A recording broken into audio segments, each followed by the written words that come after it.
This is Emily Blackshear Hull with the Oklahoma Oral History Research Program at the OSU Library. Today is Thursday, August 8th, 2019, and I'm in Oklahoma City today interviewing Pat Potts for the Oklahoma Women's Hall of Fame Oral History Project.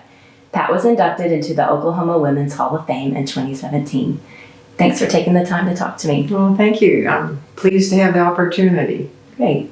Well, let's begin by learning a little bit about you. Could you tell me where you grew up and give me a little background into your early life? Well, I was blessed to grow up in Ames, Iowa as a child until I was about 10 years old. And I mainly remember growing up in the great outdoors with neighborhood games every night with neighborhood kids in the winter with the snow, sledding, building snowmen, doing our fake ski jumps, just a lot of outdoor fun adventuring that was the beginning, and I think instrumental in exploring the world. Mm-hmm. Do you have a favorite memory from growing up and being outdoors that you can think of? Well, when I was about 3 years old, I climbed, there was a house under construction, and I climbed up and walked the rafters, and my parents discovered that, and instead of treating me like I was a bad child, they marveled that I had the courage to do it, and I think that had an influence on me. I had several other adventures that probably most parents would think, well, if I have one child doing all this, I don't think I can handle it anymore. Yeah. But it was a love of adventuring and trying new things. Yeah. Yeah. What do you think gave you the confidence to do that, even being that young? Well, I think it was their reaction. Yeah. Because I'd hear them tell stories about, guess what she did, you know, and people couldn't believe that. I remember at one time someone interviewed Ethel Kennedy, and she had a lot of kids, and one of them was climbing a tree up really high, and the interviewer said to her, "Don't you think you better get that child down?" And she said, "No, if he falls and breaks his arm, he'll learn something." And so instead of being overprotective, that sense of trying things and learning from them, I think, came to me early on. Mm-hmm. Yeah. So when you were in school, and let's just start to your recollections of school as a young girl, what are some of the schools you can remember? What were some of your favorite subjects? Where were the schools located? That kind of thing. Well, I was fortunate enough to have parents living in college towns during a good part of my life. So, one of my early childhood, I was in the University of Iowa State College Child Care Center. And I remember they had an escape tunnel that went from the second floor down to the ground floor that was supposed to be if there was a fire. And I discovered that, and I went down that at about 2 or 3 years old. And I think because of that, they figured out some way to close it off to little kids. But so those early years, I was with people who really knew how to develop the potential of kids. And so I was blessed in that. My mother had a master's in early childhood, so she knew what to do. And she used to do so many rhymes and songs, and that was just part of the environment that I had in those early years. Later on in school, I don't have very many memories from elementary school. It really wasn't until probably I was in high school, and in high school I got into a verse speaking choir, and they put on performances and had a number of girls and boys acting and singing in productions. And I found that I enjoyed that. So that taught me some comfort in being before the public, really. Yeah. What did you dream about becoming when you were young? It wasn't until high school that I really had any dreams about what I could Oh. become. And I was babysitting for a woman who was a family court judge. And she really paid attention to me and inspired me. And so when I started college, my intent was to become a juvenile court judge, family court judge of some kind. So I got my bachelor's degree in political science, and during that time went to law school. And I can tell you more about that later. Okay. Yeah, I wanted to go back just a little bit and talk more about your mom and the activities that she would do with you as a child. Did you spend a lot of time reading with her, or are there particular memories that you have? A lot of time. I had 3 younger sisters, and so I not only was nurtured, but I learned to nurture, because they have told me that they kind of thought of me as a second mom, and I never thought of myself that way at all. But their memories of it were that, well, that many kids, she had to share some responsibility, and as the oldest one, that was a real gift to me. And I think my father gave a gift to me of treating me like the son he never had. And that meant he really encouraged me to take risks, to try new things, to learn from them, and to grow and not be fearful of failure. And I thought that was an incredible gift. I could tell you a story. At one point in junior high, I think with his encouragement, I entered an oratorical contest, and we had to memorize a 5-minute speech, and then we had a prompter in the audience, and that was junior high. And so the whole school assembly was there. And as I was giving my memorized speech, I noticed someone taking their gum and pulling it out, and several distractions in the assembly. And I lost my place in my speech, and my prompter gave me the wrong prompt, and I was lost again. And I finally ended up coming back to the end of my speech. I mean, it was a total disaster. And afterward, I remember going to the girls' bathroom and not wanting to ever come out again. And when I went home, my father said, "Well, you just learned from that, didn't you? Next year, you can do it and do it so much better." And so the next year, he helped me do it, and I was much better prepared. And I came in second only to a fellow student who later became one of our great ministers.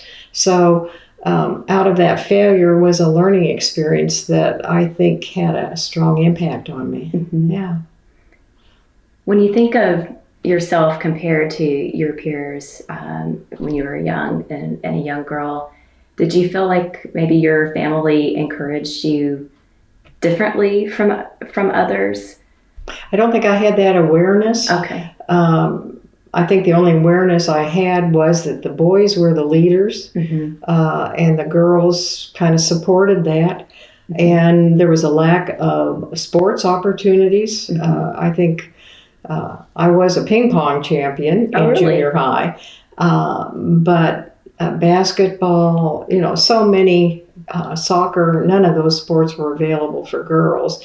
And team sports were just not a thing that girls could be a part of. And I think I am just so happy that opportunity exists now for girls, because I think there's a lot to be learned from being a part of a team and not going it alone. Yeah.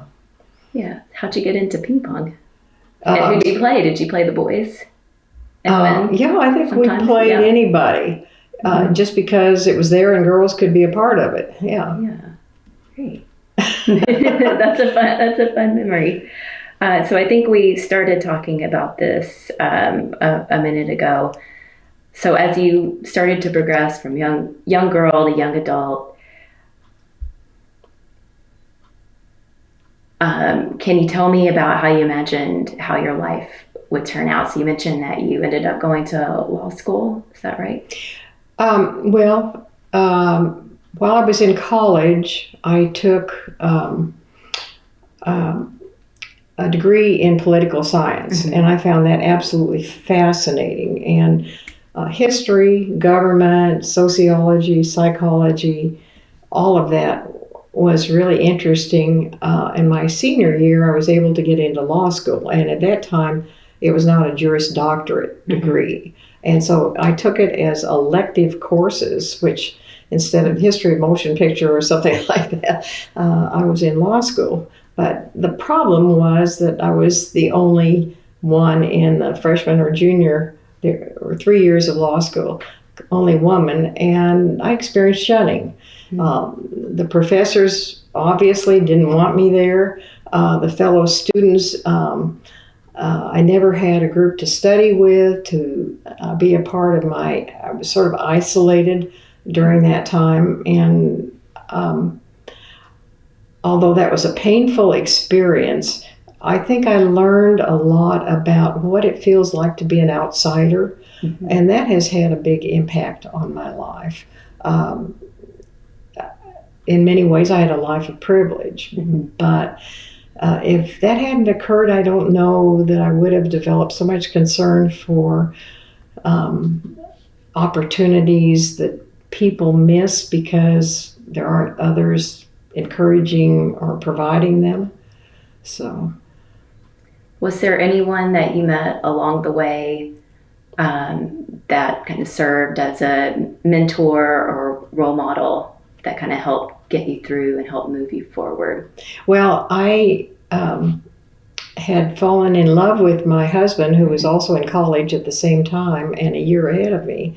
And so after that year, I got my bachelor's degree, and he had already graduated, and so we got married, and then started our family not long after that. And so I had a time where I really focused on being a mom and supporting his career any way he could. And he ended up going to law school during those years when we had little kids, and has used that in creating the family business. Yeah.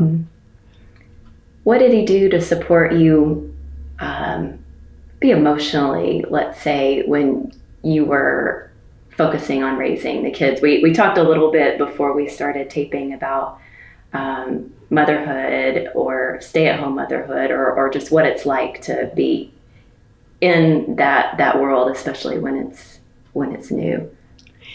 I think it was hard for him too, because of his work, and then he'd work days and go to school nights. And I think it was just a recognition we both had that we were in it together, and we didn't have any family anywhere around to help. And so it was sort of, we had to depend on each other, and we knew we could.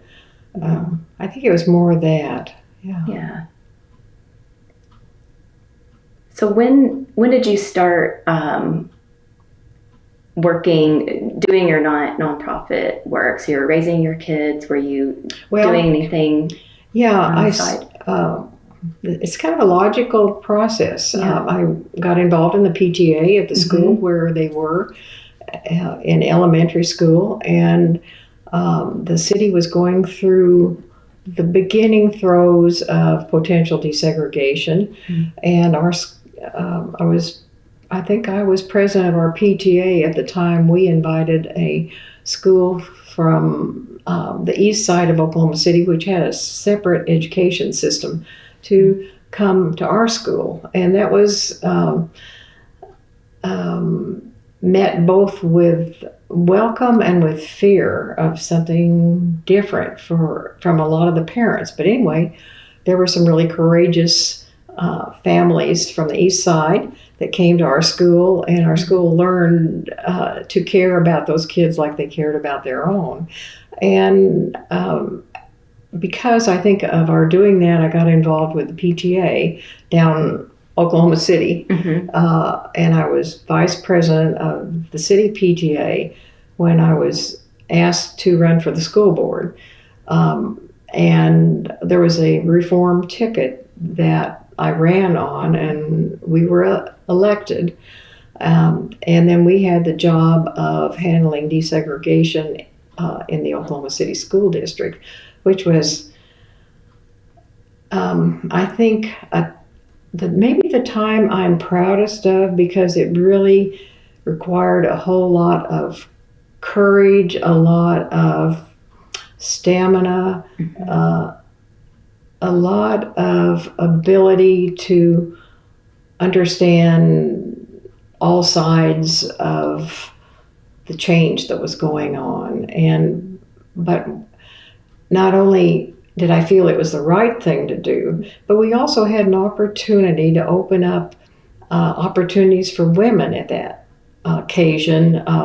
Women were not principals of either middle or high schools, and the board, with the influence of the reform ticket, said, this needs to change. And so we created a training opportunity for women so that they then were qualified, and then encouraged the superintendent to give some women a chance. And the first woman who was picked to be a secondary principal was given the most difficult school, put her desk in the middle of the hall, created calm and awareness of everything that was going on, and was so hugely successful that after that it was open doors for other women to do that. So in a way, the opportunity that I had, I was able to pass on to someone else, who then passed it on to someone more. And I kind of think that's the way it happens. Yeah. So that was probably one of the more important times in my life.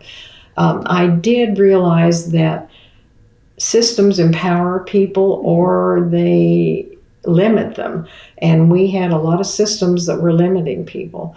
And we did the first management study of the school system, I don't know, maybe in Oklahoma at that time. And out of that came an interest in me in going back to school and getting a degree, a second degree in business. So I had to go back and take the undergraduate courses, and then the MBA courses, and I was doing that while I was on the school board. And once I graduated, I was offered a job at the Community Foundation, and they had a lot of grantees who would come in with great intentions and no understanding of business practices like personnel management, strategic planning, financial management. And I felt all those were keys to success, not only for the for-profit world, but for the nonprofit world. And so I left the Community Foundation and started the Oklahoma Center for Nonprofits, which provided management and training and leadership development for nonprofits, starting in Oklahoma City and now statewide. And those early years were kind of tough because the business community didn't think nonprofits needed management. They just needed to do good work. And we had I think part of my blessing was that I had two people early on who were very supportive. One of them was our only, in Oklahoma City, female mayor, Patience Ladding, and she was the first person we got on our board. And the second person was Gordon Greer, who was with Liberty Bank at that time.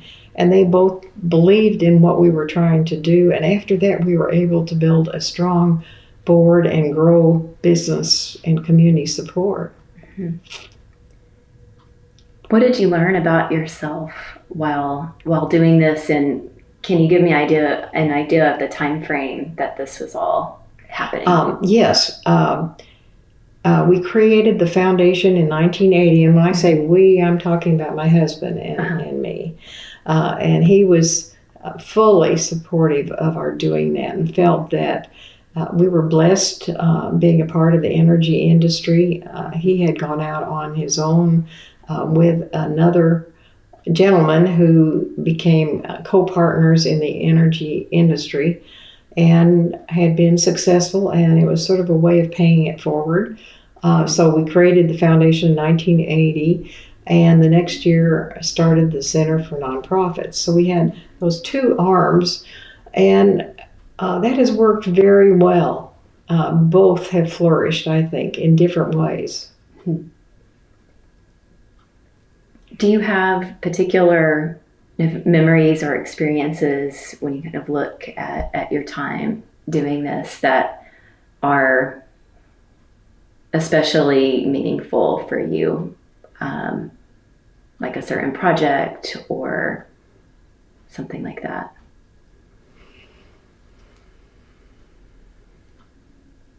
Well, I think learning that nonprofits come in every size and shape and kind,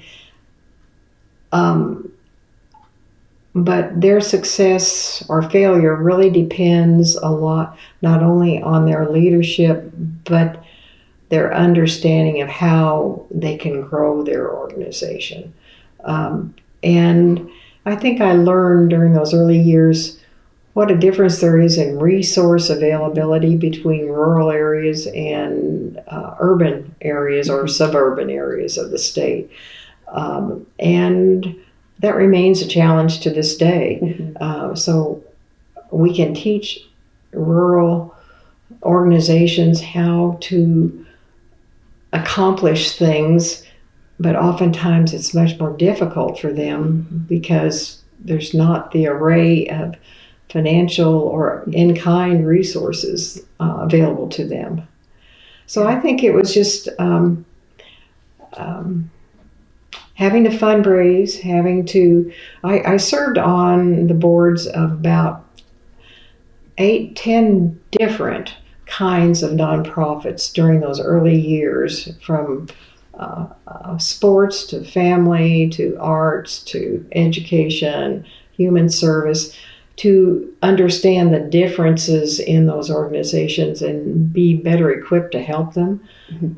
And I think that was beneficial. It'd be easy to just focus on arts or just focus on education. But instead, our state is enriched by such a variety of organizations, and they all can benefit from help. Yeah. I'd like to talk a little bit on some of the focuses of your foundation. So one of the things you focus on is early childhood initiatives. Could you tell me a little bit about that, some of your goals and projects? We had the opportunity to, as a foundation, go to Telluride for a national conference on the role of business in empowering early childhood in our nation through an organization that was a part of the Pew Research Foundation and their outreach to the business community. And it just clicked with us that the business community needs to understand that really from the time of birth on, we are building that workforce pipeline. And if we really mess up in those early years, we have messed up the chances for education. We've messed up the chances for a healthy population and for work-ready employees. And that has been something that we have really engaged in big time for the last about 10 years. And it's still a struggle for a lot of people to connect that those early years, the return on investment is just so much greater if you do things right those early years. You don't have to try and make the efforts to repair what went wrong.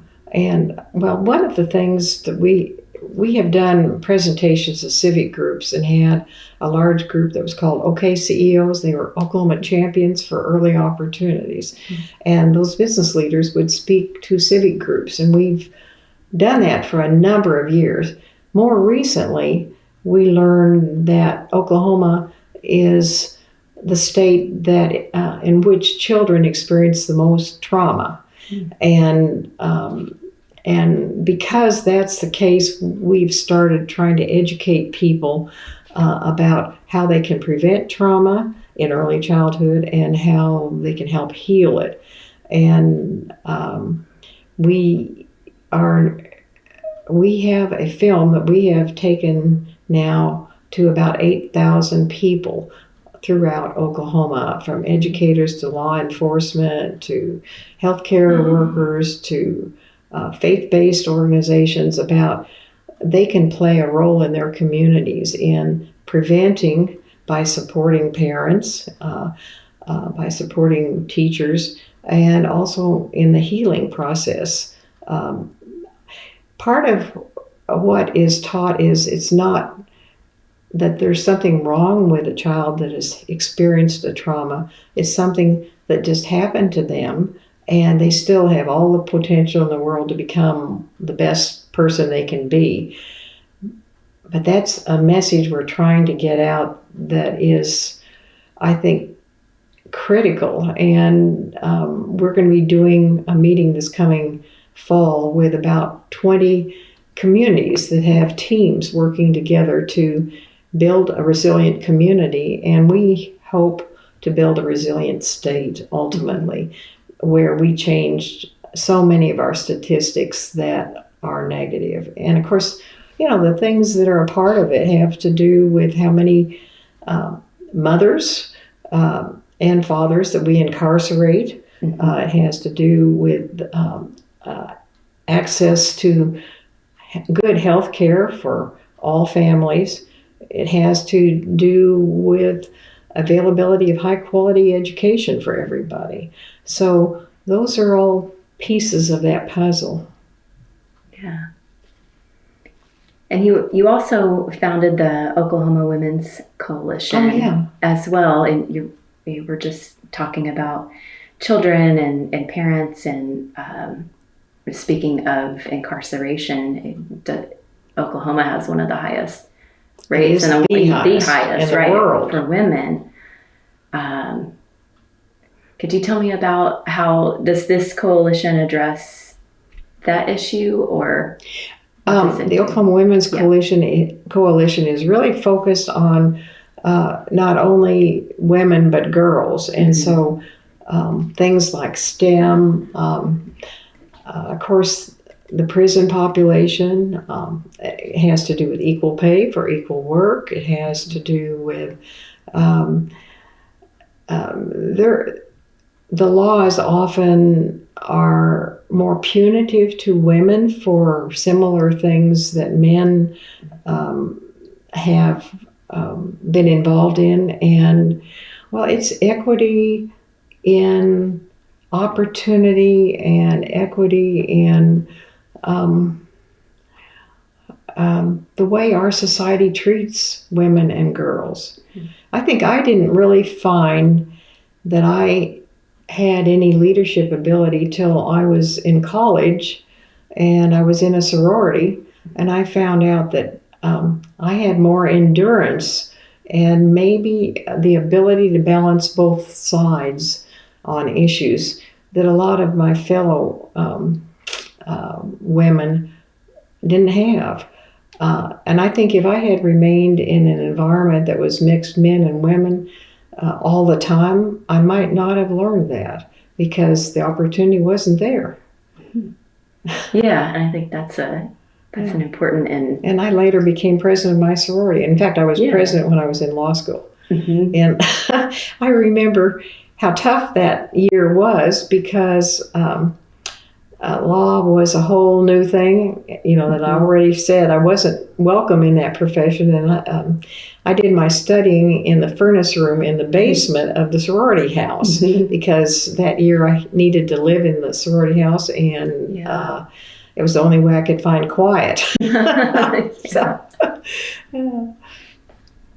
So if you had to give advice to other women who are interested in being leaders in their community but aren't sure how to find their voice or their place, what advice or what encouragement Well, I do think following your passion, Mm-hmm. and that can be art, that can be sports, whatever it is, and then doing it with both head and heart. Mm-hmm. I think you have to have the heart to care enough for the ups and downs, but the head part also helps you know what you can learn from the experiences and what's the missing link to success.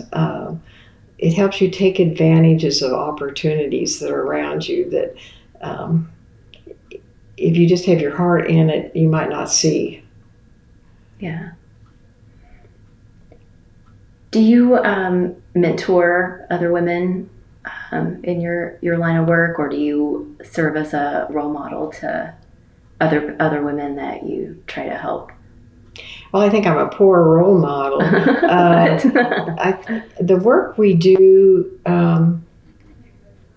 anytime a woman wants to sit down with me, wants help, it's more of not an ongoing relationship with any Mm-hmm. one person, but just a whole lot of women who have questions, who need a connection with someone, need to be recommended, have a challenge they don't know how to overcome, and I just try and be there for them. But it's I don't know that I'm that good of a role model. Sometimes I miss the long-term relationships, Mm-hmm. but those people in the working world. But I have been blessed with the most wonderful people to work with, from the Center for Nonprofits to our work with the foundation. And I think I've done a good job of picking people who are smarter and more talented than I am. And I kid some people about saying, well, I think it's really the fountain of youth. If you work around younger people, you stay involved, and there's so many rewards in just being a part of making things better for others. Mm-hmm. Yeah. Really.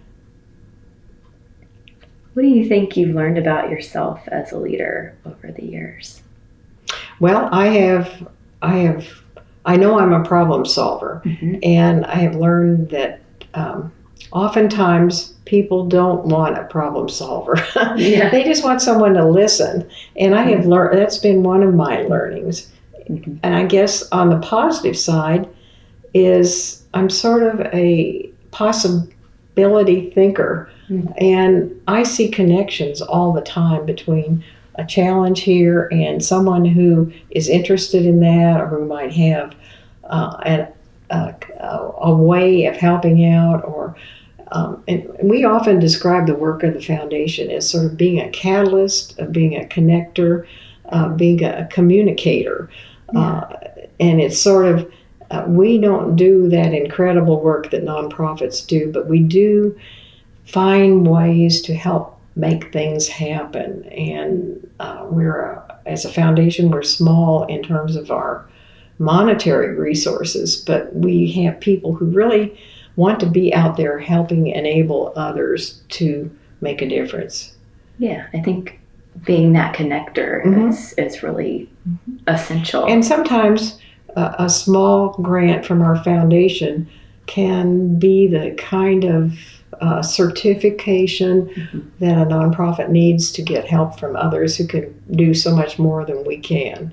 And so, a lot of different ways we help, but we're continuing to grow, and we've kind of changed the ways that we work. We're really now into social media so that we are educating others that way. We're part of a national network educating people about trauma, and we lead that network in Oklahoma now, so that people working on that anywhere geographically or from any discipline in the state, we can help them get resources. Yeah, that's great. So what advice would you offer to women who might want to follow in your footsteps? I guess the advice is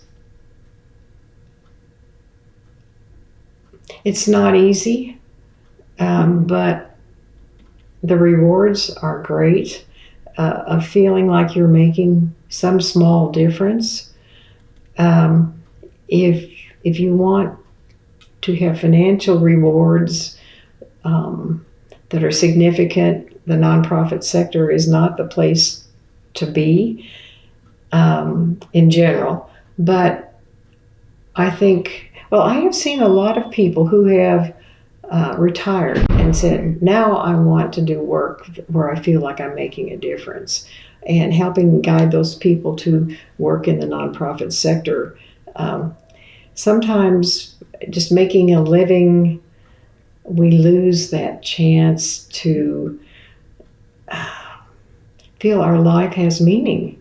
And I just recently read a book by David Brooks about the second mountain, and he was talking about the first part of our lives we spend acquiring and surviving, trying to thrive. And the second part is really evaluating why are we alive? What is the meaning of our life? Why are we there, and what is our legacy?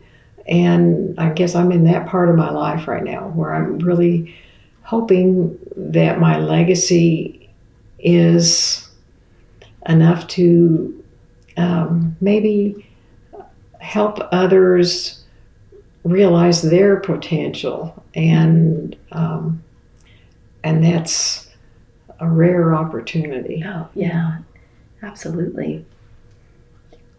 I'm going to change gears here a little bit, but how do you like to spend your time outside of your work here? What else are you passionate about? What do you like to do for fun? Well, my husband and I have always loved travel to different cultures, and we made a commitment as soon as our kids were old enough to take them when we could, or to go when we couldn't. And we have seen most of the cultures, visited them throughout the world. I think that's been one of the highlights for me.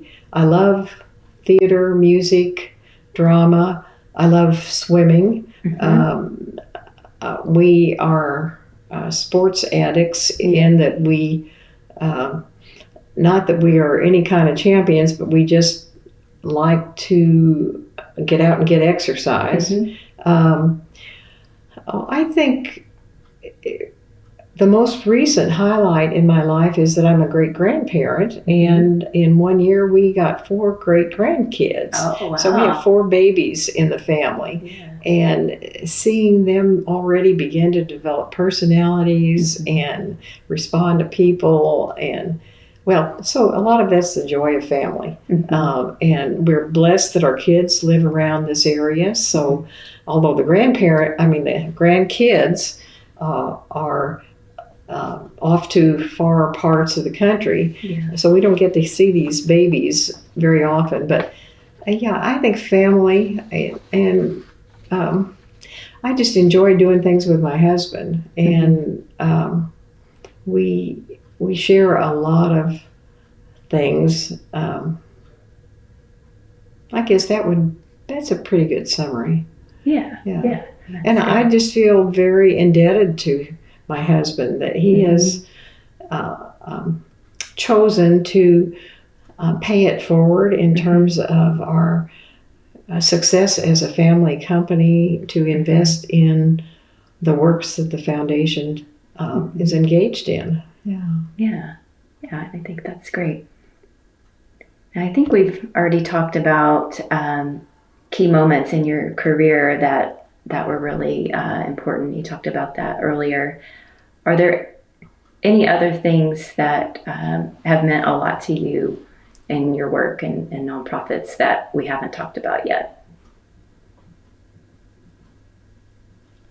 Give me some keys. I'm just trying. Let's see. You talked about desegregation, working on that. Is there any other moments that you would say were a key moment in your career? I think one thing I haven't mentioned is in trying to promote investment in early childhood. Mm-hmm. We developed an early childhood legislative caucus, and we have some 40 members of the state legislature, both Republican and Democrat, that we work with.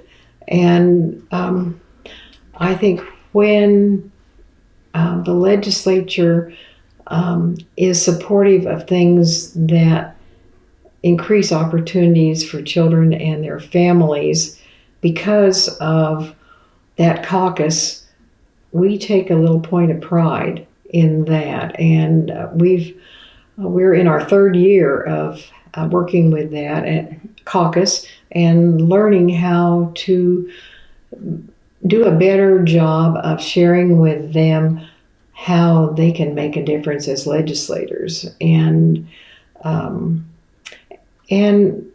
we're doing a little work with the community of Oklahoma City now, because we think this is a real point of transformation for the Oklahoma City public schools, and so we're working with that. We also are very encouraged about the new MAPS process, that some major unmet human needs in our city may be met for the first time with the new MAPS program. We're very enthusiastic about our new mayor, our new council members.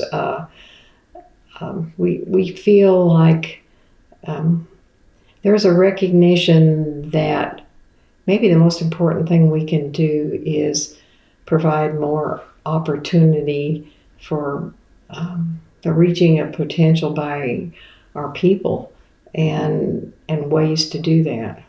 Yeah, great. So when you were notified that you were going to be inducted into the Oklahoma Women's Hall of Fame, what was going through your mind? How did you respond?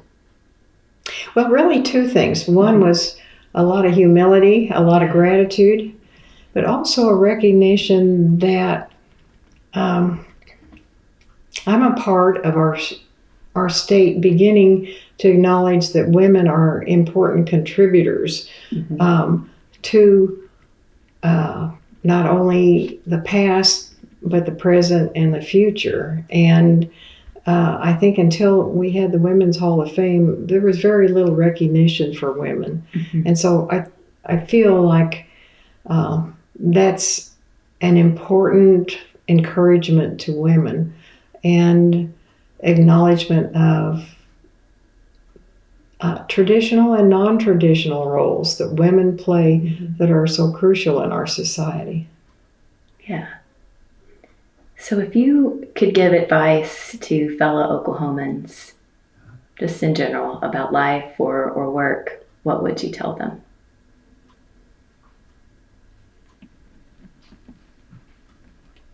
I guess my main message would be, I have seen in my lifetime great good accomplished by our state, but I've seen us, by our lack of vigilance, lose ground in a number of areas. And so I guess the message would be, the fight is never over. I mean, you always have to pay attention to and advocate for the things that make a difference in people's lives. And just because something great was accomplished 10 years ago or whenever doesn't mean it's going to stay that way. There's always forces to forget or ignore or change in the wrong direction. And those of us that know the impact on people have to protect that opportunity in our society, or we lose it. Yeah. So kind of in a similar vein, what advice would you give to women who may want to follow in your footsteps? I guess my advice to women would be just to follow their hearts, but engage their heads in every way they can to recognize that setbacks are just that, to believe in themselves and their potential. I know I've read things where women don't negotiate for salaries, where women, when an opportunity comes, if they're not trained for it, they don't try for it because they're hesitant. And that's a difference between men and women that I think is a drawback for women. So I would say go for it with all you got and learn along the way.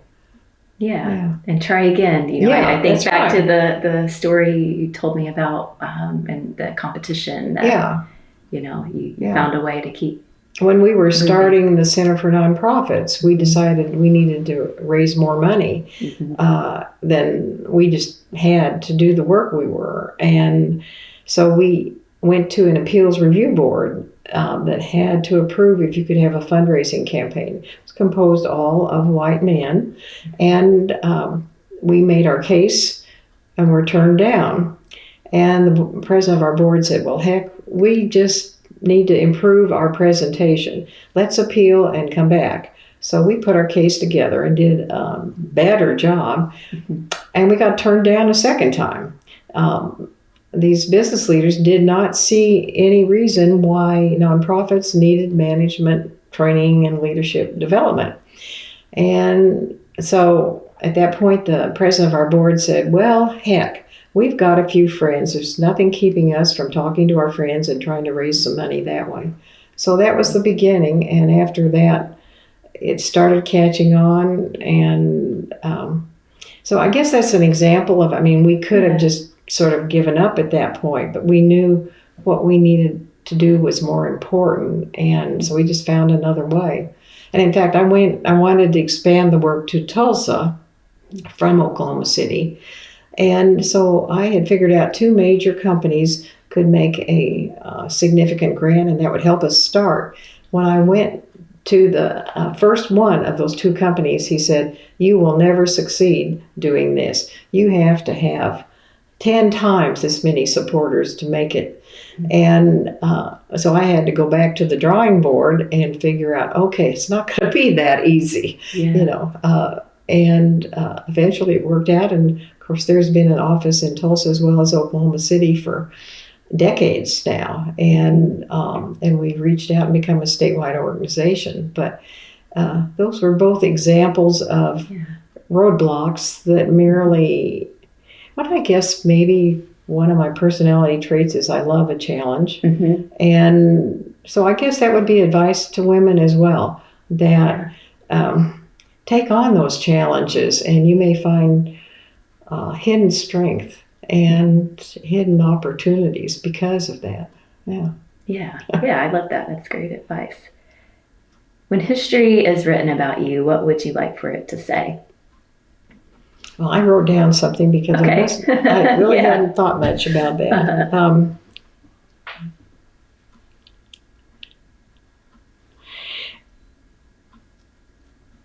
Well, I think kind of 2 things, that I was a possibility thinker and a problem solver, and that I really spent my lifetime in work to increase the potential of nonprofit organizations in the work they do, and of children and their families, and to make Oklahoma an even greater state than it already is.